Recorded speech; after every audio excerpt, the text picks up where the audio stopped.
first, thanks everybody for coming. Please interactive, ask questions. I get bored just talking by myself up here. I see a couple friends already, or one friend at least in the front row. Did I lose my slides? So let me tell you a little bit about myself as I'm waiting to see if the slide come back. At least I saw it, so I think we should be good. So I work for a large company called Exxon Corporation, around 34,000 employees, headquartered in Chicago. A lot of people don't really think about us a lot, and I'll always say when your lights are on or you think about the generation of electricity, that's what we do. We actually own a lot of generation of electricity through either nuclear power, wind, solar, hydro, gas, any types of generation except for coal, Exxon owns. We actually then transmit and distribute it over a bunch of wires. We also own gas infrastructure, and then around 10 million customers use our product every day. A lot of the Fortune 100 actually competitively choose us to use for our energy sources. Again, I'll walk through that a little bit. I've been with the company 24 years. Grew up in our nuclear side of the business, so again, that side of the business where you generate electricity. Have had the privilege for almost 5 years now running our innovation function. And where I started 5 years ago to where we're at today, it's actually exciting to work in the energy industry, which is actually weird to say. It's not one of the things you usually raise your hand up and say it's exciting to work in energy, because a lot of people think of that as a pretty boring topic. Again, sense of like a lawyer made me put a cautionary statement in anything I'm about to say. So similar to that, so I was saying is, we own a lot of generation of electricity. And again, that's the side of the house I grew up with 20-some years ago. And no, I do not glow. A lot of stuff in the Homer Simpson and that they talk about is not really true. But it is really interesting, right? Those are really big equipment that produces a lot of electricity that people, again, take for granted. When you turn on your largest load of electricity, when your hairdryer, your microwave, a big HVAC unit for this building turns on, there are units on the other end that are turning on to match the largest load that's happening. So when you think about this grid that's out there that, again, everybody takes for granted, it takes generation sources to match whatever the load is, right? And a lot of, for the over 100 years since Thomas Edison created this system, right, a lot of people wouldn't even use the word customer. We'd call them meters. We'd call people loads. We didn't use the customer word because we didn't need to. You're just a load on our system. Right? But now as the time's evolving, right, we have to use that customer word, and we have to really think about customers and what our customers doing with our end product. And customers need to also understand what's on the other side and how does this all work, because it is a complex system. So then we also, like I said, we own 6 different utilities. So if you're in the Chicagoland area, people are affiliated with the word ComEd, Commonwealth Edison. If you're in the East Coast, you hear things like Philadelphia Electric Company, Baltimore Gas and Electric. PHI is out of DC, so a lot of the people know the Pepco Holdings Company in the DC area. We have continuously expanded. We keep evolving and bringing in more companies into the Exxon family. We are the largest competitive integrated energy company in the United States. What we actually think a lot about is the product that we sell has to be safe, reliable, affordable, and clean. Right, again, when you think about the product that we have, you actually do want to make sure that the other end is safe. And some of the keynote, what Pixar was just talking about with the airline industry, and I don't know if anybody saw that, where they're talking about you don't want a lot of mistakes happening in airline. Well, you don't want mistakes happening in nuclear power. You don't want mistakes happening in a lot of these big generators. You don't want mistakes happening in the transmission and distribution system. We want people to go home with their lives that are out there providing that service for you, right? People could go out and get electrocuted, and you could have incidences. So that, again, while we're trying to deliver the product to you, safety is one of the top priorities that we have to think about. So that's why we always start with safe. Reliable, you want the power to work. When you get home, you don't want your clocks blinking. You want to make sure that that power worked all day for you. You also want to make sure it's affordable. Right? You're using this product, if you actually think about it, a cup of Starbucks coffee costs you more than your traditional energy bill every single day. But a lot of people think about my energy bill is really expensive, but when you think about that whole system and what went into it, again, put that in perspective, average electric bill is $120 a month. Divide that up by the days, that's less than $4 a day. Right? Again, you can spend more on coffee than you do for this product that we're serving to you through all these men and women who produce the power and then ultimately serve it to your home. Right, then we ultimately have to have it to be clean. The thing that we think a lot about too is how do we reinvent this system and how do we deliver for tomorrow what you're also getting. So you'll see some solutions that I'm going to be talking through that we've been trying to really think about with the customer in mind. We really do think that we need to embrace the power of technology. There's so many modern technologies that are happening right now today that are so exciting that you have to actually have that lens of how do I apply this to do what they want, right? So how do I apply this technology innovation to create customers for our value for both our customers and the communities in which we serve? There's a lot of, again, if you think of Chicago, I always think about that is those lights are being powered by my company. So it's really proud when you walk around and you look, or you're flying back in this, into Chicago, and you look around and you say, our company is providing that lights, right? Or that in Philadelphia or in Washington, D.C. So let me get through the advance. Couple things that we see though.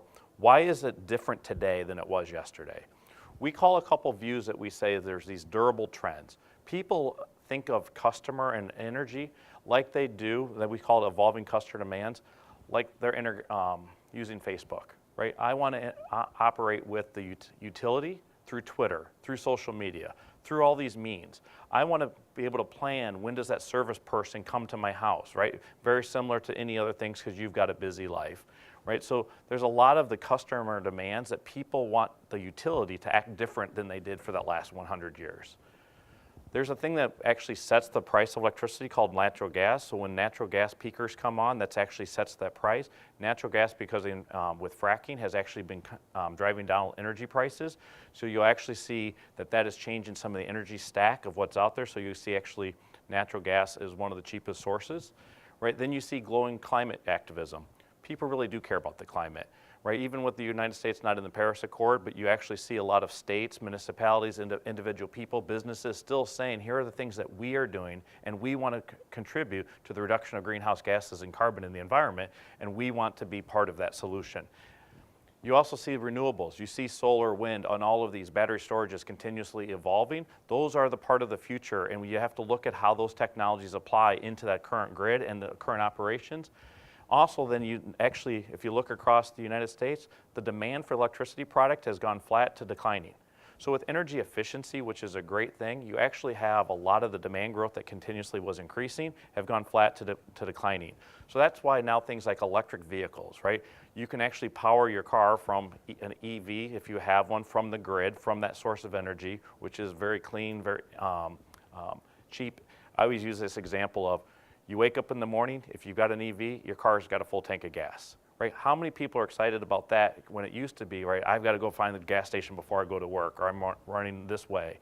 Now, if you actually work with electric utilities and the other competitors out there, you can actually have that charging infrastructure in your home, at the mall, on your way across the United States, wherever you would be, you can charge that car wherever you want, right? And use that nice grid that's been sitting there very reliable.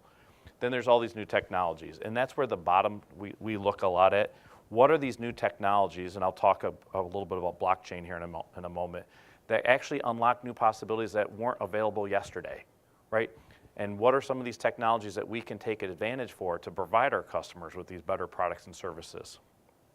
So a couple more logistical. Let me get through this slide.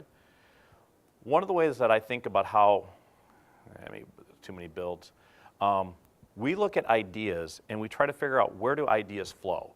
So this structure gives us a way to think about those durable trends that I was talking about, these technology domains. We do all kinds of things from our employees. We actually crowdsource our employees to say, what ideas do you have? You're the closest to working to the customer. You're the closest to working to our core products. What do you guys hear? So we use all kinds of different open innovation techniques to take ideas from our employees. We also do with industry partners, university, federal research facilities, and we funnel those. And we look at what can go right into the core that the core can do on their own, and then what are these ideas that are on the fringe?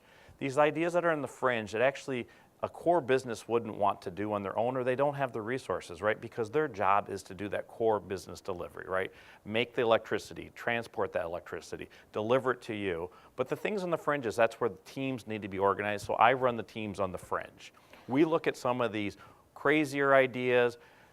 Really, can we figure out, is there a real business here? Can this bolt on to existing what we already have? Do we already have a competitive advantage that gives us permission to play there? If those answers are right and yes, then we actually start to play in that space. Ultimately, we're always looking at, right, how does this help to reinvent for our customers and our communities? We always keep that lens on it, because if we don't stay focused on the customer is going to say, this is a crazy thing that I don't need. One of the mindsets that you have to get into in this model, and it was a struggle for us for a while, and I actually have a verse here, and I always struggle with the word verse. It's actually an and. I probably need to change the slide to get rid of the verse. In a company like ours with 35,000 employees, you're always thinking about how do I make this to bigger. So the big to bigger mindset doesn't work in these, minimal viable products, hurry up and go out with the customers, rapidly prototype. So we've had to actually create a new mindset. We call it the new to big mindset. And the two work together. They do not compete. Yes, you have to sometimes set a forum or a review group that actually can think about, hey, this thing's too small to really move the needle today, but it could move the needle tomorrow. So let's actually put some low spend in this thing. Let's actually make sure that the customers are telling us where the pain points are. Another proxy that we like to use is where are startups going after the space that we're in, because the startups are going after some space that we must not be doing a good job because they're trying to create a new product or service where there's a pain that we're not paying attention. So we look at all of these things and then we map, like, where do we partner with the startup? How do we create our own internal startups to potentially try to resolve that pain or create a new opportunity? One more, and then we'll get into real examples here, and I'd love questions. The other thing we think about, again, is everybody has a funnel, right? How do you create what we call opportunity areas? And actually in the workshop that was happening right before here, there was the whole, take an opportunity area, take 2 or 3 ideas. Don't just take one. You want to have multiple ideas, have people thinking about them. So if one of them doesn't work or you can play them off each other, you start moving them through a stage gate process. So in our stage gates process, we start with the very first, what's the customer problem? What's the customer telling us that there's a real problem? How are we getting out in front of our customers? How are we partnering with them? How do we figure out where there's a real total addressable problem that we can go after? Once we start figuring out what that problem is, then our whole program was trying to accelerate through the cycles. We start looking at what's a solution that we can go create. What's an MVP, MVP 1, go take it to the customer. Yes, it's gonna, I wish I was as innovative as Pixar, but I mean, it sounded very similar as when Pixar was talking about that first movie film doesn't actually be the one that you eventually see. Very similar. That first MVP sucks, right? And that first MVP is not the solution that we're gonna go to market with, but how do we quickly learn with that customer, see what works, what doesn't, and continue to move through the cycle. A lot of people who work on my team hate that we make it look left to right. They're like, Brian, this is a circular process. And I'm like, I understand, but just to get through simple people, we've got to explain a left to right. So I'm going to use left to right because it's simpler to explain. Once we kind of create that, the other thing then we then do is we look at what's the business model. Is this a solution for us that can actually go through my regulated side of my business? Or is this one that goes in the competitive side of my business? Is this one that can go on both? Is this a startup that we need to spin out and make it a new affiliate of Exelon? So what's really interesting now is we've got the permission that we can look at the business model last. The problem that we were getting into, when you'd go into a customer and you'd only have the badge that you wear, you'd go in there and solve the problem with that perspective. So we had to tell people, stop caring what part of the company you're coming from when you go into this. Remove the badge. Really think about what's that customer problem, not where you're coming from, because otherwise, again, your solution ended up being different based upon those unintentional biases that they were bringing into the initial problem and solution validations. So, and again, I'll give you a couple examples as we run through the side. So I'm going to now start with blockchain. Again, the hottest technology. Everybody's out there. I'm getting asked all the time, Brian, what are you doing with blockchain? We're not doing enough with blockchain. I'm almost sick of hearing blockchain. I joke about it's like hearing about the cloud back in the day when everybody was like, what are we doing with the cloud? I do completely agree that it's transformational technology, and it's something that's really hot, and we are doing active things. But one of the first things we started understanding, what is the technology capabilities? We understand the verifiability, the security that has lower transaction costs. We started talking to customers, and the customers didn't care, right? Again, go back to when you turn on your lights, do you care if blockchain's in part of any part of that transaction? Nope. Okay, so there's some initial litmus tests that we started realizing with customers that they're like, nice new tech, happy you're doing something with it, but it doesn't change anything. Does it lower my bill? Right? It goes back to some of these aspects of the other part of the value that we actually provide. So then we started realizing customers didn't understand the capabilities. Most couldn't even figure out use cases if we even tried. Like we were forcing use cases and people were like, it makes no sense to me, Brian. So we started really getting into a lot of competitors are focused on it. It seemed interesting, but it was being too technology-led. So we shifted one of the perspectives that we had, and I'm sitting here thinking through, there's a couple large customers actually they're at this conference, but I have not got permission to say who actually bought this first product, but I'll walk you through the kind of the logic that gets you to this. If you go back to that glowing climate activism and you go back to corporate sustainability reports, a lot of people want renewable energy, right? Again, they think of the grid providing them dirty power, and they look through a lot of things that they're doing, and they want to make the claim that, again, this energy for my factory, this energy for my building is coming from this type of a source. If you really then unpack both of those things, the current market for solving that are a thing called a power purchase agreement, PPA. You guys are now going to electricity training 101. But there's a thing called a power purchase agreement where you can actually say, I want to buy this power at this type of discount or these type of blocks for my type of facility. Then there's this other thing out there called a renewable energy credit, so a REC. If you go out and build wind or you go out and build solar, you get these renewable energy credits, but people didn't really like the credit market because they're like, if I go out to the credit, that could be a credit for actually California, but my factory's down here in Texas, so that really doesn't make a lot of sense for me. So actually, no, I want on-site energy because I don't really like the way that these markets are structured, and these markets are structured for big companies. You can't break this down into something that I have the DOA or delegation of authority to purchase. So we started hearing some of that pain from the customers. We started thinking this through, so we actually took an existing asset that we have, a wind farm. We took that exact energy, right? We took those exact RECs, we bundled them together and made it into a 5 megawatt, 25 megawatt, smaller chunk that they could acquire. Fast forward, we now call this Constellation Offsite Renewables. So you're actually getting that renewable asset, but it's offsite. And you can make your claim in your sustainability report. You can actually say, this is where my power is coming from. And it's almost like the joke we use is like running an extension cord from that asset right to my factory. And people are like, oh, I can put my head around that. We sold one, went really well. Sold another, sold another, sold, so now this thing's starting to sell. What's really interesting, again, it's solving a real problem that the customers had. We didn't even realize that people couldn't buy this, that they didn't understand the market. So again, by using a lot of these techniques, now we're going, how does blockchain work in those transactions? How does blockchain take that, we can take this larger asset, divvy it up, make sure that we're not reselling the other parts of the attributes from that asset. People can understand how that works. There's all the transparency, the transaction can close. Makes a lot of more sense where blockchain fits inside of that. Again, with it still being customer-led. So we had to shift from, yes, we did learn a lot about the tech, but we really had to think differently about what's the customer's pain point and how does that play. I'm going to pause for a second because I've said a lot. I see some head nodding, like so it's resonating with some people.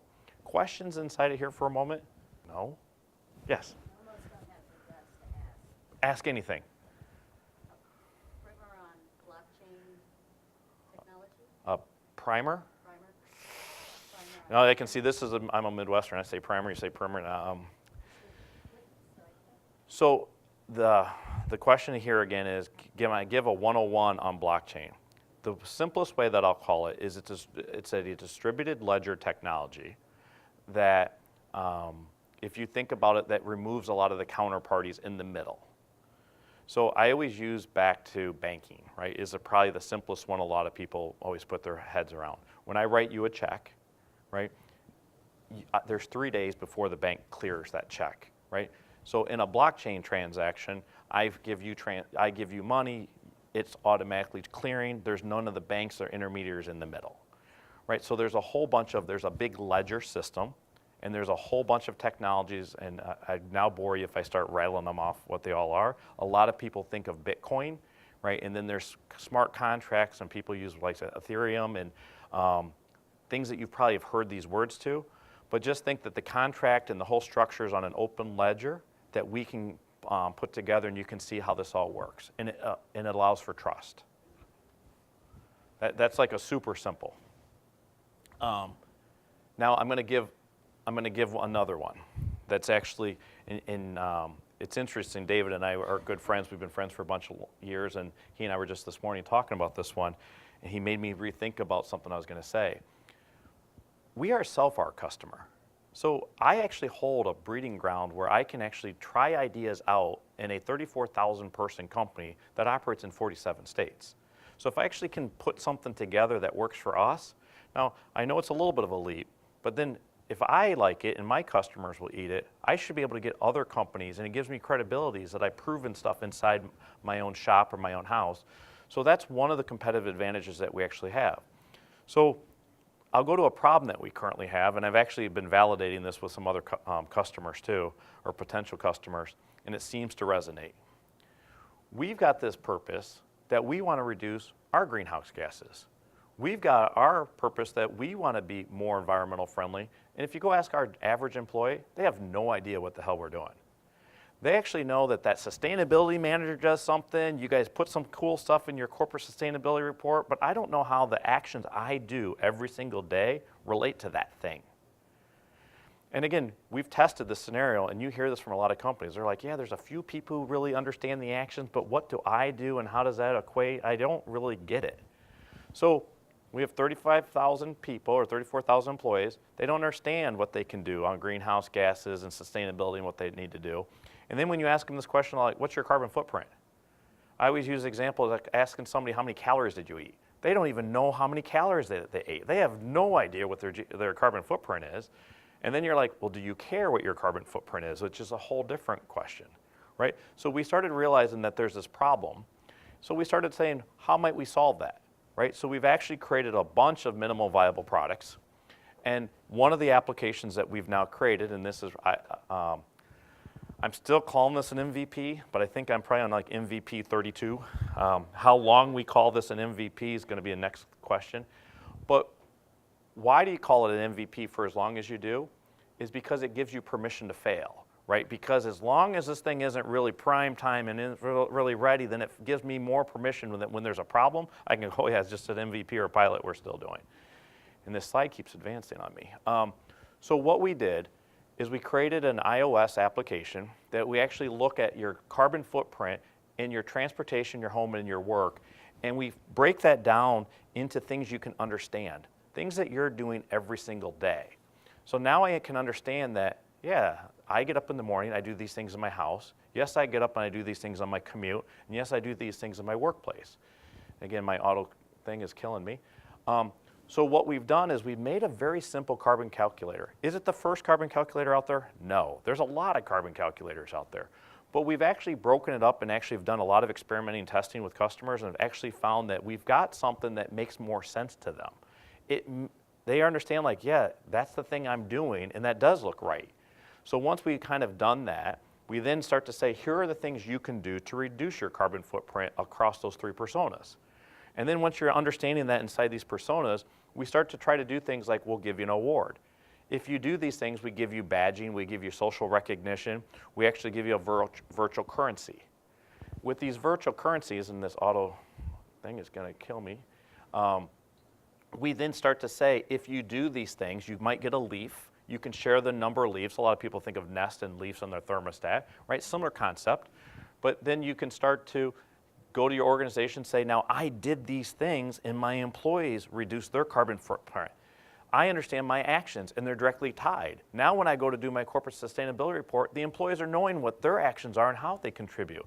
The people who run the CSR are like, wow, I never even realized I could put a challenge out and people get that involved. So we're pretty early in this. We've rolled out to over, I'll call it 2,000 to 3,000 people internally, and we're getting a lot of great feedback. Prior to this, we rolled it out to 5 people, 10 people. We were doing stuff on paper. We didn't even build an app until we made sure that we knew that there was something in here meaningful. Once we started getting something meaningful, we put more resources behind it, right? The traditional concept of an MVP. One of the things that we're really trying to figure out now too is, and this is where this slide's at, is what's going to motivate someone? Well, motivating you with a $5 gift card, a wallpaper that you can download, or buying a carbon offset that offsets the amount of carbon you produce, which one will they choose? There's a lot of debating we keep having in the company about what people are going to choose there. The best part about this is we're past debates. We're into what's the test and what's the results showing. What are the customers actually selecting? What are they telling us? And that's allowing us to run those experiments. Those experiments are then allowing us to figure out what to build next. We know that there's something in here about having a marketplace and having that marketplace actually drive the behaviors that we want. And the next interesting thing, right, blockchain will be a part of this, right? Those energy offsets that our power plants produce, we'll break those into a ledger. People make sure we're not double counting. The same thing in the story I told you before. But this now, blockchain supports this type of technology or this type of customer research that we've done, that they now know, hey, I know this is valid because I can follow the source. I can see you're not taking one wind farm and selling those RECs to 50 other customers because I know there's only X amount and I can validate that and I can see the auditing process that went into it.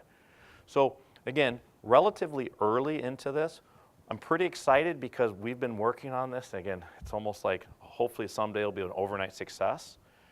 The concept we've been thinking about for about 2 years, right? And then there are other people are going, well, you're not going very fast, Brian. Well, we've been going slow into this because we've been trying to figure out how much resources is this thing really going to work? How do we create other partners in the ecosystem, right? So we don't want to be the only ones doing this. We've been talking to other large C&I customers or large other companies that we think this matters to them. And we're saying, do you want to be part of the EcoCred platform with us? Do you want to go out and actually have rewards that you would offer? Right? And I can't, again, reference, it's too early to say some of the people we're talking to, but it's really interesting as we're thinking about how we would build that type of an economy where we got people really thinking about carbon, the things that they could do, completely different from where I started this conversation with you all, right? About we only provide electricity, right? We're thinking again about how do we do things and what's our role in the environment. So the part that I kind of have as a conclusion, again, I hope there's more questions coming, but we call our process accelerating growth, and we are really, I hope you see, trying to do customer-led innovation. We're a part of the customers are along this journey with us. We're not just doing this in a silo. We've achieved some early stage successes, about $15 million worth inside the portfolio that I just talked about on just our growth portfolio. The excitement, enthusiasm that the company's getting, employees are excited. People are excited. They want to be part of these new things. This is really interesting, like how do I get more involved? I heard about this EcoCred thing. How do I get more involved? It's insane. We're also seeing, I'll give you one more plug that we do. Every year I put together what we call an Innovation Expo. I take my employees, I say, let's do a contest, who's got some of the most innovative ideas. We reward, we celebrate, we have a whole day thinking about innovation. It's insane. I've had over 500 ideas at the last event I had, about 3,000 employees in attendance. That now is helping me attract and retain top talent. People are saying this is a different energy company than, again, that 100-year-old energy company that when I said it's kind of exciting to work at a place like this because we've now harnessing those ideas. So we're starting to increase the reach. We're getting a broader group of employees across our whole organization. And that's it from a canned slide.